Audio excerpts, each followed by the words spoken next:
నమస్తే, నేను మీ జర్నలిస్ట్ రవిచంద్ర. ఈరోజు ఆంధ్రప్రదేశ్ వ్యాప్తంగా ఇక్కడ కూటమి సర్కారు తీసుకొచ్చినటువంటి మెడికల్ కాలేజీల పీపీపీ విధానం అంటే పబ్లిక్ ప్రైవేట్ పార్ట్నర్షిప్ విధానం ఏదైతే తీసుకొచ్చారో దానిపై ఇటు జగన్మోహన్ రెడ్డి ఏదైతే పిలుపునిచ్చారో ఆ పిలుపు మేరకు ఈ రోజంతా కూడా వైఎస్ఆర్సీపీ శ్రేణులతో పాటు నాయకులు, విద్యార్థులు, భారీగా మహిళలు కూడా తరలి వచ్చి ఈ ప్రజాపోరును పూర్తిగా సక్సెస్ చేశారని చెప్పుకోవచ్చు.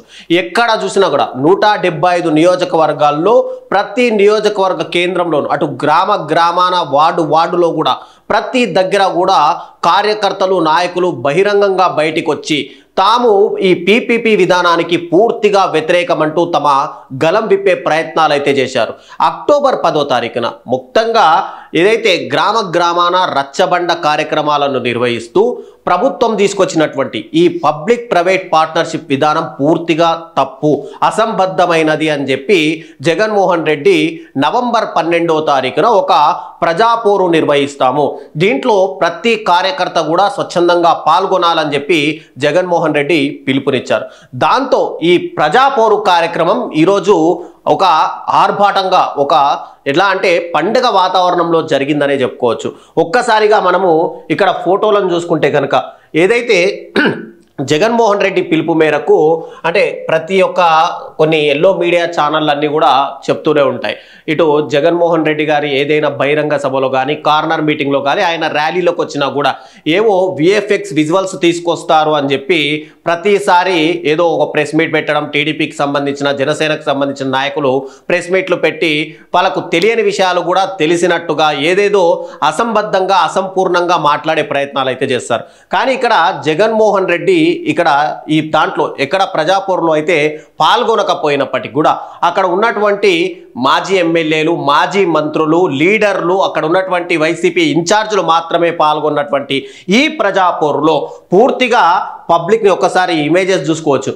పబ్లిక్ స్వచ్ఛందంగా బయటికి వచ్చి ఈ పీపీపీ విధానానికి మేము పూర్తిగా వ్యతిరేకమని వాళ్ళంతట వాళ్ళే గలం విప్పుతున్న పరిస్థితులు అయితే కనిపించవచ్చు. మరోసారి ఇక్కడ ప్రతిసారి వైఎస్ఆర్సీపీ ఏదైనా కార్యక్రమాలకు పిలుపునిస్తే స్టూడెంట్స్ కానీ అక్కడ పూర్తిగా విద్యార్థులు, యువత పాల్గొనరు అని చెప్పి కొన్ని మీడియా పత్రికల్లో కూడా చాలా వార్తలు అయితే హైలైట్గా చేస్తుంటారు. మరి ఈరోజు పాల్గొన్నటువంటి ఇక్కడ చూసుకోవచ్చు మనం విజయవాడ సెంట్రల్లో, ఇక్కడ మల్లాది విష్ణు కూడా కనిపిస్తున్నారు, విజయవాడ సెంట్రల్లో ఏర్పాటు చేసినటువంటి ప్రజాపోరు కార్యక్రమంలో విద్యార్థులు, విద్యార్థినులు కూడా స్వచ్ఛందంగా బయటికి వచ్చి తమ పీపీపీ విధానం పైన పూర్తిగా మేము వ్యతిరేకం అంటూ కూడా వాళ్ళు కూడా గలం విప్పే పరిస్థితి వచ్చింది. ఎక్కడైతే జగన్మోహన్ రెడ్డి అంటే ఆంధ్రప్రదేశ్లో 40 సంవత్సరాలు నాకు రాజకీయ అనుభవం ఉంది అని చెప్పి ప్రతిసారి చంద్రబాబు నాయుడు చెప్పుకుంటూనే వస్తారు. కానీ ఎప్పుడూ కూడా దిగువ మధ్యతరగతి కానీ మధ్యతరగతి కుటుంబాలకు విద్య కల్పించాలి, వాళ్లకు విద్య ఇస్తే గనక ఉపాధి అవకాశాలు వాళ్ళంతట వాళ్ళే వెతుక్కుంటారు. కానీ ఎక్కడ ఇంత రాజకీయ అనుభవం ఉన్న అతను ఇటు పాఠశాలలను నిర్వీర్యం చేశారు. తర్వాత జగన్మోహన్ రెడ్డి హయాంలో దాదాపుగా 17 మెడికల్ కాలేజీలను తీసుకొని వస్తే ఆ మెడికల్ కాలేజీలు కూడా పూర్తిగా అసంపూర్తిగా ఉన్నాయి అని చెప్పి ఇక్కడ విద్యార్థులకు పూర్తిగా విద్యను దూరం చేసే ప్రయత్నాలు చేస్తూ తాన స్వలాభం కోసము ఇతర పబ్లిక్ ప్రైవేట్ పార్ట్నర్షిప్ అనే ఒక విధానాన్ని తెరపైకి తీసుకొచ్చి ఆ విధానంతో పూర్తిగా మెడికల్ కాలేజీలన్నీ చెప్పి ప్రైవేటీకరణ చేసేసేయాలి. అంటే ఒక ప్రైవేట్ ఏదైనా విద్యాసంస్థ కనుక ప్రైవేటీకరణ చేస్తే ఏమవుతుంది? ఖచ్చితంగా వాళ్ళు విద్యార్థులకు, స్టూడెంట్స్కి ఫీజు అనేది మళ్ళీ వసూలు చేస్తారు. ఆ వసూలు చేసిన ఫీజు అంటే ఇక్కడ మధ్యతరగతి కానీ దిగువ మధ్యతరగతి కానీ వాళ్ళెవరు కూడా మెడికల్ కాలేజ్ అంటే మెడికల్ సీటు వచ్చినా కూడా చదువుకోలేని స్తోమత ఉండే పరిస్థితి ఉండదు. కొన్ని కోట్ల రూపాయలతో కూడుకున్నటువంటి వ్యవహారాలు. కాబట్టి ఏదైనా ఇంజనీరింగ్ చేద్దాము లేదంటే డిగ్రీ కోర్సులు చేద్దాము అని చెప్పి మాత్రమే వాళ్ళు ఆలోచిస్తుంటారు. కానీ జగన్మోహన్ రెడ్డి అధికారంలోకి వచ్చిన తర్వాత పాఠశాల విద్యాశాఖ నుంచే పూర్తిగా మన విద్యార్థులందరూ కూడా ఇంగ్లీష్లోనే చదువుకోవాలి, అంటే దిగువ తరగతి మధ్యతరగతి విద్యార్థులందరూ గవర్నమెంట్ స్కూళ్ళలో చదువుతారు. ఇక్కడ ప్రజానాయకులు కానీ లేదంటే ఐఏఎస్, ఐపీఎస్ ఎవరైనా సరే హై క్యాడర్ ఉన్న ప్రతి ఒక్కరి పిల్లలు ప్రైవేట్ స్కూళ్ళలో ఇంగ్లీష్ మీడియం చదువుతుంటే ఇక్కడ చిన్న చిన్న మధ్యతరగతి కుటుంబాలు ఎందుకు గవర్నమెంట్ స్కూళ్ళలో చదువుతున్నారు?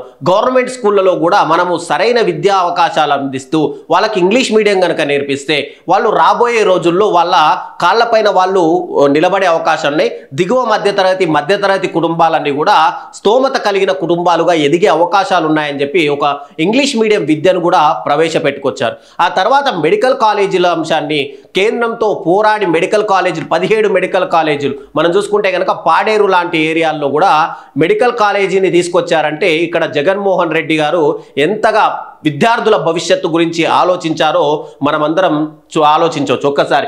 అలాంటి ఏరియాల్లో మెడికల్ కాలేజీలు తీసుకొచ్చి వాటిని అనుబంధంగా మెడికల్ హాస్పిటల్స్ని ఏర్పాటు చేస్తే రాబోయే రోజుల్లో విద్యార్థులందరూ కూడా ఆ మెడికల్ కాలేజీలో చదువుకొని వాళ్ళందరూ కూడా ఉన్నత స్థానాల్లో వెళ్తారు అని చెప్పి ఆయన ఆశయంతో అక్కడికి తీసుకొస్తే ఇక్కడ చంద్రబాబు గవర్నమెంట్ కూటమి సర్కార్ అధికారంలోకి వచ్చిన తర్వాత ఒక్కొక్కటిగా ముఖ్యంగా చంద్రబాబు అంటేనే ప్రైవేటీకరణకు మారుపేరు అని చెప్పుకోవచ్చు.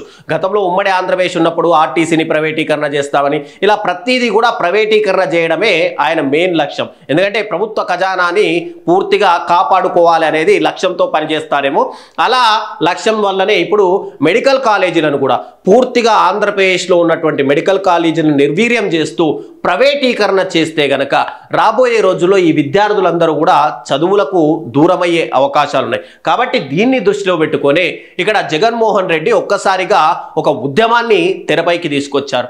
ప్రైవేటీ కాలేజీలను ఇక్కడ అంటే మెడికల్ కాలేజీలను ప్రైవేటీకరణ చేయొద్దు అని చెప్పి ఆయనే స్వయంగా మెడికల్ కాలేజీల పర్యటనకు వెళ్ళి ప్రజల్లో ఒక రకమైన భావజాలాన్ని అంటే విద్యార్థుల భవిష్యత్తు నాశనం అవుతుంది అనే ఒక చిన్న ఉద్యమంతో ఒక బీజంతో మొదలైంది. ఈరోజు ఒక ప్రజాపోరుగా దీన్ని తీసుకొని వచ్చారు.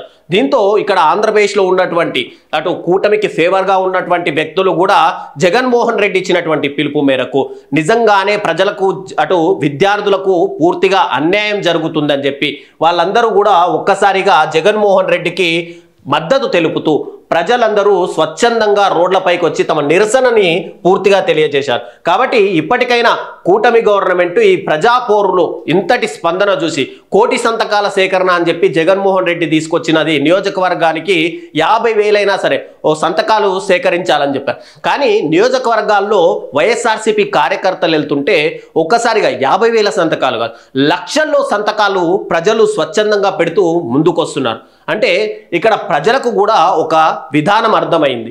కూటమి ప్రభుత్వం అధికారంలోకి రావడానికి కొన్ని వందల హామీలు ఇచ్చింది. సూపర్ 6 సూపర్ హిట్ అని ఒక డబ్బా కొట్టుకుంటుంది. కానీ ఇక్కడ ప్రజలకు ఇచ్చింది పూర్తిగా నిర్వీర్యము. అటు సబ్సిడీలో సిలిండర్లు కానీ లేదంటే ఒక మహిళలకు ఉచిత బస్సు విధానం తప్పితే మిగతా ఏవి కూడా పూర్తిగా ప్రజల వద్దకు చేరలేదు అనే ఉద్దేశము ప్రజలకు అర్థమైంది.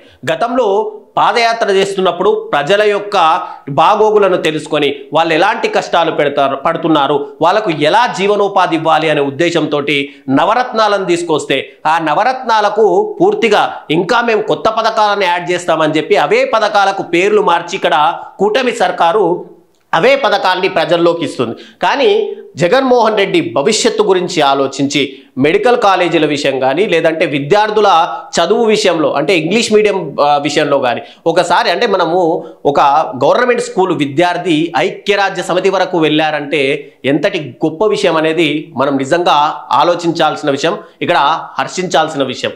అలాంటి పిల్లల్ని ఐక్యరాజ్య సమితి వరకు తీసుకెళ్ళగలిగారంటే జగన్మోహన్ రెడ్డి ఎలాంటి వ్యక్తి అనేది ప్రతి ఒక్కరు కూడా అర్థం చేసుకోవాలి. ఇక్కడ మనం ఇందాక చూసినట్టు ఇక్కడ మొత్తంగా చూసుకోవచ్చు ప్రజలు స్వచ్ఛందంగా బయటకు వచ్చి తాము ఈ పీపీపీ విధానానికి పూర్తిగా మద్దతు తెలుపుతాము అని చెప్పి రోడ్ల మీదకి వచ్చి తమ నిరసనలు తెలియజేస్తున్నారు. ఇక్కడ ఇందాక మనం మాట్లాడుకుంటాం విద్యార్థినులు చూడొచ్చు, school college first year inter second year విద్యార్థినులు కూడా ఒక్కసారిగా రోడ్ల పైకి వచ్చి say to no medical college privatization అని చెప్పి వాళ్ళు నినాదాలు చేసుకుంటూ ఇక్కడ రోడ్లపైన వాళ్ళ నిరసన కార్యక్రమాలు తెలియజేస్తుంది.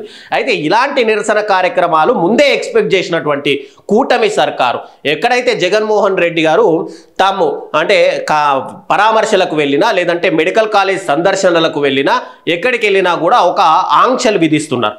అంటే కేవలం 10 కార్లు మాత్రమే వెళ్ళాలి, ఒక 500 మంది మాత్రమే కార్యకర్తలు అక్కడికి రావాలి అనే విధంగా ఆంక్షలు ఎలా అయితే విధించారో ఈరోజు ప్రజాపోరులో కూడా పూర్తిగా వైసీపీ నాయకులను ప్రజాపోరుకు పాల్గొనాలనుకొని వచ్చినటువంటి అభిమానులను కానీ ప్రజలను కూడా తీవ్రంగా భయభ్రాంతులకు గురి చేసే విధంగా ఎక్కడికక్కడ బారికేడ్లు పెట్టి ప్రజల్ని ఆ కార్యక్రమాల్లో ఆ ప్రజాపోరులో పాల్గొనకుండా ఎన్ని రకాల ఇబ్బందులు పెట్టినా కూడా ప్రజలు ఆ బారికేడ్లను తోసుకుంటూ ఇటు అభిమానంతో ఇటు తమకెక్కడ నష్టం జరుగుతుందనే ఒక వ్యతిరేకతతో పూర్తిగా ప్రజలు కూడా తాము ఈ పీపీపీ విధానానికి పూర్తిగా మేము వ్యతిరేకం అని చెప్పి రోడ్లపైకి వచ్చిన పరిస్థితి మనం ఒక్కసారిగా ఇక్కడ చూసుకోవచ్చు.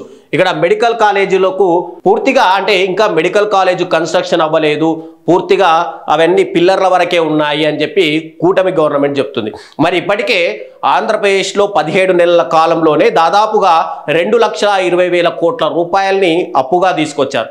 మరి 2,20,000 కోట్ల రూపాయలు ఎవరికి ఇచ్చారు? ఏ సంక్షేమ కార్యక్రమాలకు మీరు నిధులు కేటాయించారు? మరి ప్రైవేట్ కాలేజ్ ఒక కాలేజీకి 5,000 కోట్లు వేసుకున్నా కూడా మీకు దాదాపుగా 10 కాలేజీల వరకు పూర్తయ్యాయి. మిగతా 5-6 కాలేజీలు ఉంటే 5-6 కాలేజీలకు కూడా ఒక్కొక్క కాలేజీకి 5,000 కోట్ల రూపాయలు వెచ్చించలేని పరిస్థితిలో ఇక్కడ రాష్ట్ర ప్రభుత్వం ఉందా? మీరు తెస్తున్న అప్పుకు ప్రజల నుంచే వసూలు చేస్తున్నారు కదా. మరి రేపు ప్రజల భవిష్యత్తుకు సంబంధించినటువంటి ఈ కాలేజీ అంశాలకు మీరు ఎందుకు వెనకడుగు వేస్తున్నారు? 5,000 కోట్ల రూపాయలు ఇక్కడ ప్రజల కోసం మీరు గనక ఖర్చు చేస్తే ఫ్యూచర్లో విద్యార్థులందరూ కూడా తాము మెడికల్ సర్వీసులు రేపు పొద్దున ఆంధ్రప్రదేశ్లో పనిచేసిన ఇతర రాష్ట్రాల్లో పనిచేసిన అటు పూర్తిగా ఆంధ్రప్రదేశ్ గవర్నమెంట్కి కానీ ఆంధ్రప్రదేశ్ రాష్ట్రానికి మాత్రమే పేరు వస్తుంది. అప్పుడు మీరు అధికారంలో ఉండొచ్చు, లేదంటే వైఎస్ఆర్సీపీ అధికారంలో ఉండొచ్చు. కానీ ఎక్కడైతే ఈ 17 మెడికల్ కాలేజీలు పూర్తయితాయో లేదంటే పబ్లిక్ అంటే గవర్నమెంట్ ఫండ్స్ తోటి పూర్తి చేస్తే గనక ఈ పేరు మొత్తం కూడా జగన్మోహన్ రెడ్డి గారికి వస్తుందనే ఉద్దేశంతో కూటమి సర్కారు పూర్తిగా ఈ కాలేజీలను గనక ప్రైవేటీకరణ చేసేస్తే గనక విద్యార్థులు చదివే పరిస్థితి ఉండదు, పేరు వచ్చే అవకాశాలు కూడా జగన్మోహన్ రెడ్డికి ఉండవని చెప్పి మొదటి ఉద్దేశంతో ఈ కార్యక్రమాలని ఎక్కడికక్కడ అడ్డుకునే ప్రయత్నాలు చేస్తున్నాయి. ఇక పబ్లిక్ కి సంబంధించినటువంటి ఒక వెల్ఫేర్ కి సంబంధించినటువంటి కాలేజీలను పూర్తిగా ప్రైవేటీకరణ చేసి ప్రజల నుంచి ఇక్కడ కూడా డబ్బులు దోచుకునే పద్ధతినే అవలంబిస్తుంది అనడానికి ఈ ప్రజాపోరులు ఒకటి. ఇక్కడ కూటమి సర్కారు వ్యతిరేకకు ప్రజాపోరు అనేది ఒక నిదర్శనంగా చెప్పుకోవాలి. ఈరోజు ఏదైతే ఈ ప్రజాపోరు 175 నియోజకవర్గాల్లో జరిగిందో అది ఒక ప్రభంజనం అనే చెప్పుకోవాలి. రాబోయే అంటే ఒక జగన్మోహన్ రెడ్డి పిలుపు మేరకు కొన్ని లక్షల మంది రోడ్లపైకి వచ్చి తాము కూటమి సర్కారుకు వ్యతిరేకం అని చెప్పి ఒక నినాదాన్ని తీసుకొచ్చారంటే ఇక్కడ జగన్మోహన్ రెడ్డికి ఎంతటి చరిష్మా ఉందో మనం ఇట్టే అర్థం చేసుకోవచ్చు.